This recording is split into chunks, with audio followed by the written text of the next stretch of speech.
This episode of Trifles is brought to you by listeners like you, who support us on Patreon and Substack.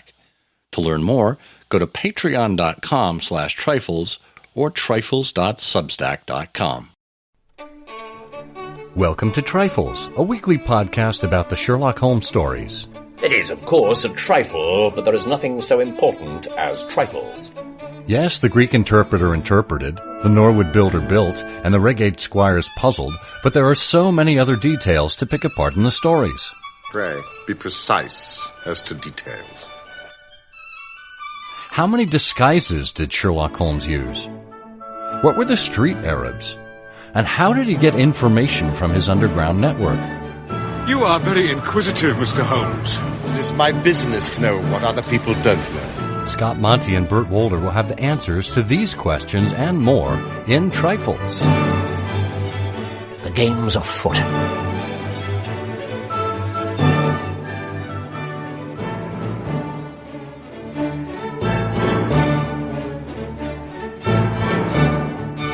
Episode 456, The Crown Diamond. Hello and welcome to Trifles, the Sherlock Holmes podcast where we get into the details of the stories. I'm Scott Monty. I'm Burt Wolder. And Burt, I have to tell you, that crown looks so good on you. Oh, in the morning when I try to go out and do my shopping, I always put the tiara on. And people say that makes me look too feminine, but I think early in the morning, a small tiara is a lot better than the crown. I don't usually wear the crown until right before tea time. Oh, okay. Well, that makes sense. And having the diamonds in your mussed up hair in the morning, it's like a diamond in the rough. Oh, it's pretty good. I like that.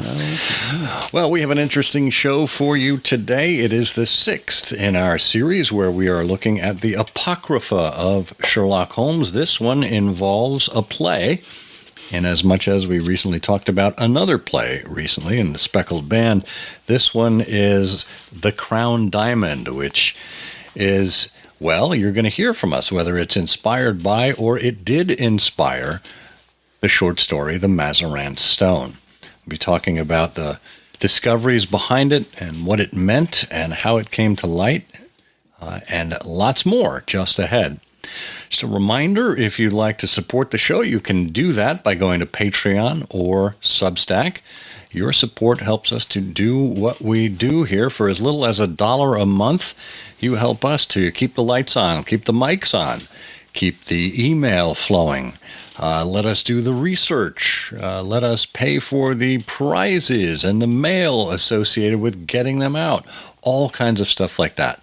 And when you are a supporter, that means you have access to listening to the show ad-free, and you get bonus content, and you automatically get entered for a chance to win a free prize at the end of every month. So what could be better, really? And this is one of those months. We will be doing the drawing at the end of the show today, so stay tuned to see if you are a lucky winner.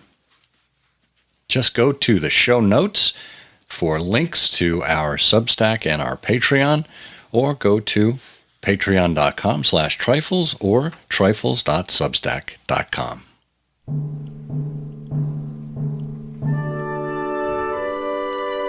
Okay, we are in for a treat today. This is one of those apocryphal stories where I think we're going to talk less about the plot of the story than we are about how it came to be considered part of the Apocrypha and its general awareness among Sherlockians. So, Burt, I know you have a lot to say about this, but I would love it if you would guide us through it. Well, easily. I mean, we can just talk quickly about that. It is an interesting story. And it's interesting, too, that the play appears in the Apocrypha, because unlike some of the other things in the Apocrypha, there's absolutely, A, no doubt that Sherlock Holmes is in it, and B, no doubt that Conan Doyle wrote it. So it really is story of Sherlock Holmes. The only question really remaining about the Crown diamond is when it was first written, which is a little unknown. People generally think, I think, that it was written after the Gillette play had made a success of Sherlock Holmes, and that it was written relatively quickly, and Conan Doyle sort of thought about another stage property that could, play on the popularity of Sherlock Holmes. But it's relatively short, but in any case, it seems fairly clear that it predates the actual story, the short story of the Mazarin Stone, which is what it's based on. So we have this early text, not quite clear about when it was written, but the story of its discovery is really interesting because it had been staged, and what had happened in the interval after it was first staged is that people really forgot all about it. Nobody really remembered that such a play like that existed.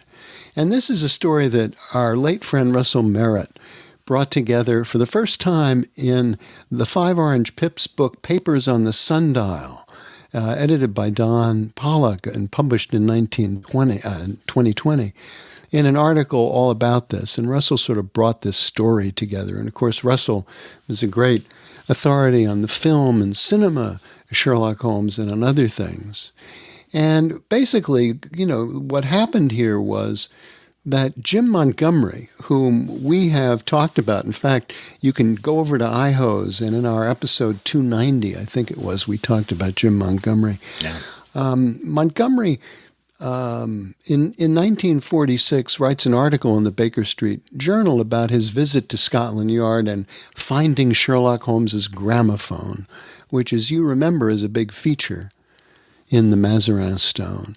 And then, a few years later, what happens is the exhibition, the Sherlock Holmes exhibition that had been in London, comes to New York in the summer of 1952.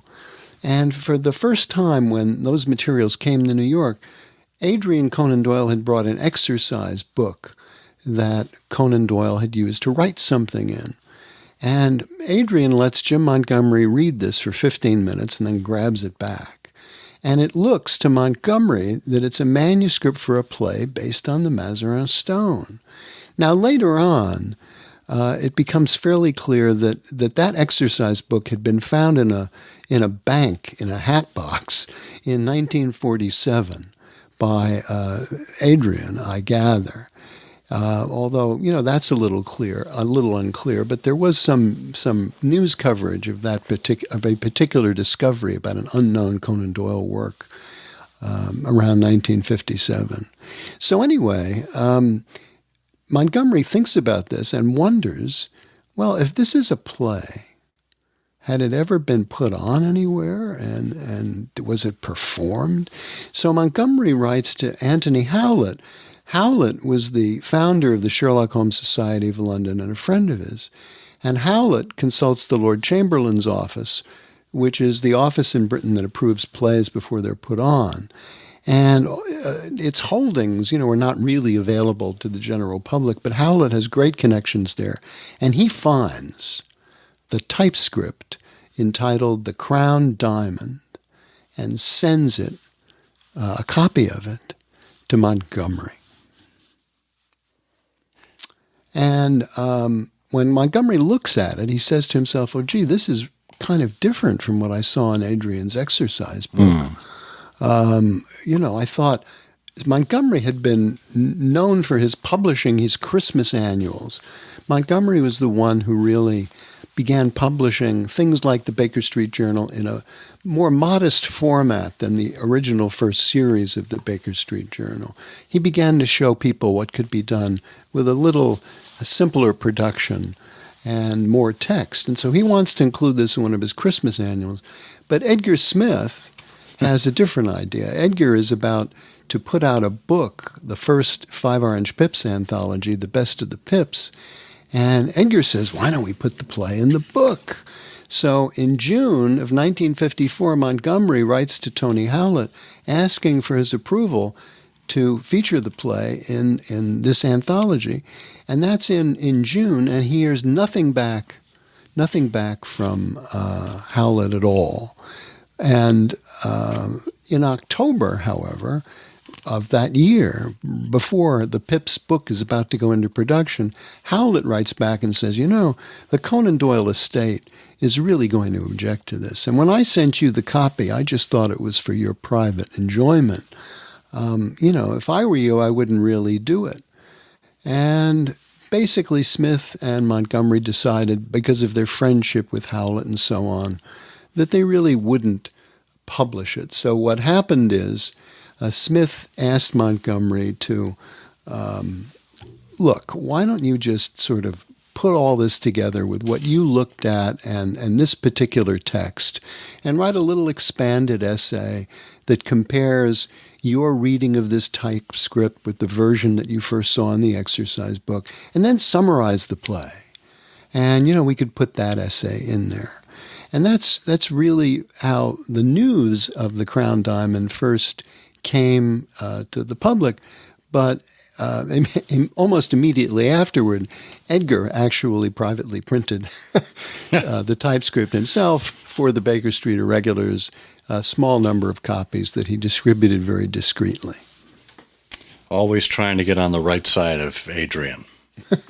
Or adrenaline, as Edgar used to call him. Adrenaline Conan Doyle, yeah. Well, I mean, you can see why Adrian would have been worked up about something like this. I mean, this was his family's property, after all. And Edgar went rogue on him, even though it was published in the United States, not distributed in the UK. But Smith, and this is Russell writing, that Smith was sensible to another moral question. As far as the Doyle estate is concerned, I feel that none of us over here owe them any obligation. They've done everything possible to frustrate us in everything we have attempted to do, on the absurd assumption that they somehow own that great man, Sherlock Holmes. But where we all feel a very definitive obligation is in the instance of your good self, and we do not want to do anything that would ever reflect upon you or involve you in a breach of confidence or a breach of faith. Yeah, very nice. Yeah, and ultimately that concern for friendship prevailed, and Howlett was kind of assuaged, and I love that idea that Howlett saying, well, if you do decide to publish this against the legality, please make sure you send me a copy. Yeah, send me a copy. Now, the funny thing is that we've just spent all this time talking about the discovery of it, and these implications, and it's been written up, and its connections to Jim Montgomery and so on and so forth. But the actual play is really pretty crummy. And short. It is very short, mercifully so. Yeah.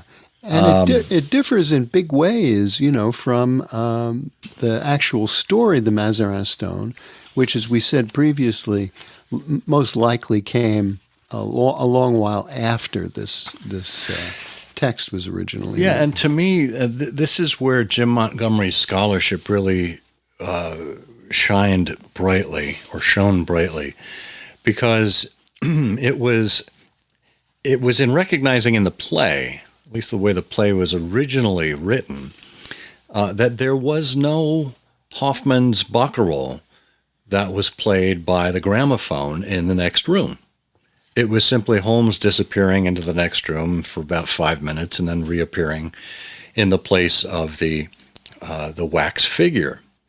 And that, stands to reason. If the play was written first and then the story was inspired from the play, well, technology would have advanced in those ensuing years, and the insertion of a gramophone in the plot at that point would be much more natural or much more likely than it would have in those earlier years. Yeah. Rather than, the story being written and then the play being based on that. And of course, the play didn't have the gramophone, so you would wonder why it got removed rather than added. So It's just a nice piece of deduction from Jim without necessarily seeing any dates or anything associated with the writing. Yeah, it is. It is interesting. We should point out. I mean, we should probably just sort of describe what's going on in the play because, however tempting it is for you and I to act it out and do all the parts, that would probably not be very entertaining, not even to us. Oh. But there's some funny things here. You know, the way it opens is you're in Baker Street, and what's happened on stage is they sort of reconfigured Baker Street so that you now have this curtained area. You know, all the substitution of Holmes for the wax figure, you know, is going to be the big bit of stagecraft for here. But anyway, Watson is on stage with Billy the Page. Good old Billy. Who was played by Charles Chaplin at one point with William Gillette. And Watson wants to know where Holmes is, and he says to Billy, well, when will he be back? And Billy doesn't know. And he says, well, when did you see him last? And Billy says, I can't tell you. And Watson You can tell says, me, I'm a doctor. That's right. Watson says, what? You can't tell me? And Billy says, oh, no, sir, there was a clergyman looked in yesterday, and then there was an old bookmaker, and then there was a workman. But I'm not sure they weren't all Mr. Holmes. Oh, my goodness. Yeah. Yeah. And leave it to Watson not to be able to detect any one of those either if Holmes did show up as such. Yeah, so it's kind of funny, you know, Doyle sort of poking fun at, of course, maybe it was viewed completely seriously and only we find it amusing.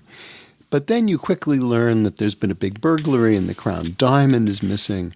And Billy tells you, we had the Prime Minister and the Home Secretary here, and Mr. Holmes promised he'd do his very best. And then Watson calls everyone's attention to the curtain. And Billy says, oh, Mr. Holmes wanted me to put that in there 3 days ago. And then shows Watson the dummy, the wax figure of Sherlock Holmes behind the curtain. And, you know, that's... so you get all this setup within the first couple of minutes of the play. Yeah. I'm particularly fascinated by one piece of stage direction.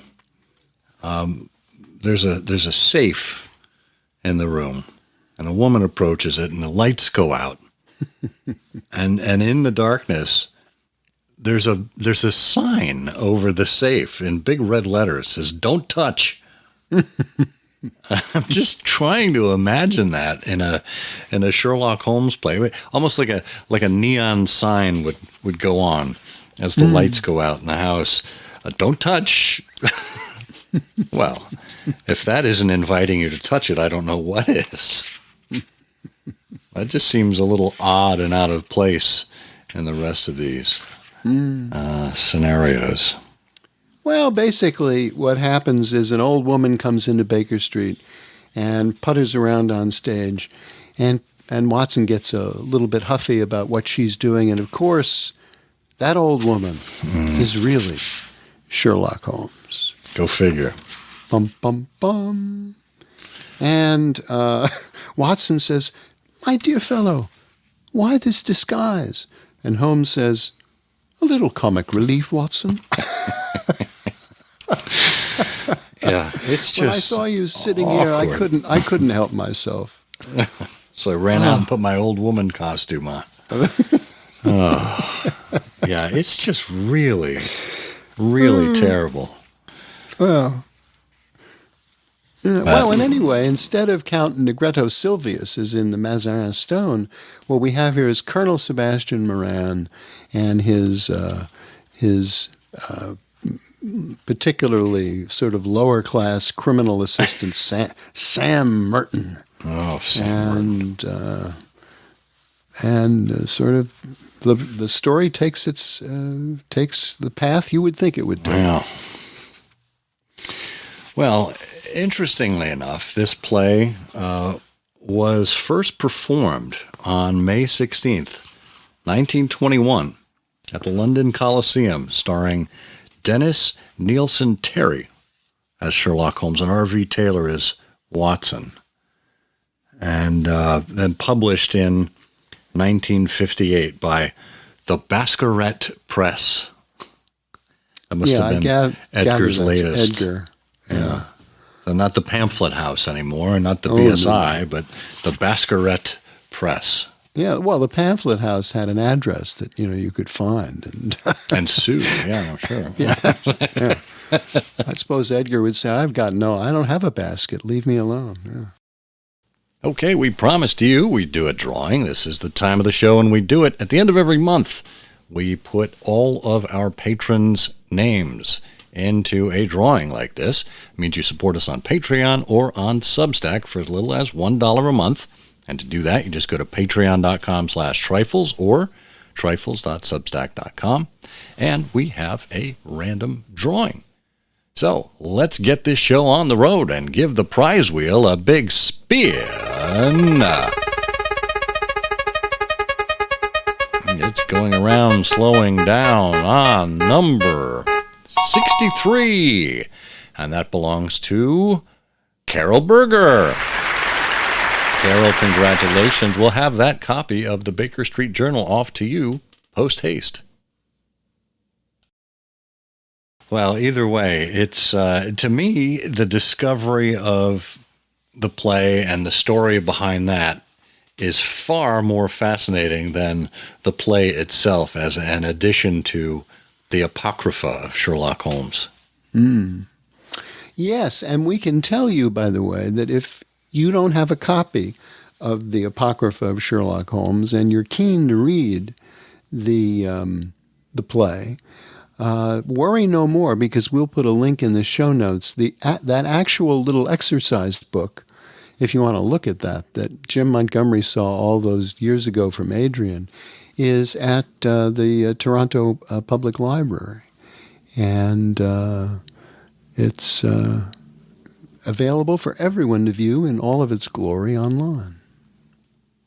And that is no trifle. It is, of course, a trifle, but there is nothing so important as trifles. Please join us again next week for another installment of Trifles. Show notes are available on SherlockHolmesPodcast.com. Please subscribe to us on Apple Podcasts and be sure to check out our longer show, I Hear of Sherlock Everywhere, where we interview notable Sherlockians and share news of the Sherlockian world. You've taken my breath away, Mr. Holmes. I wish I had notes of these cases.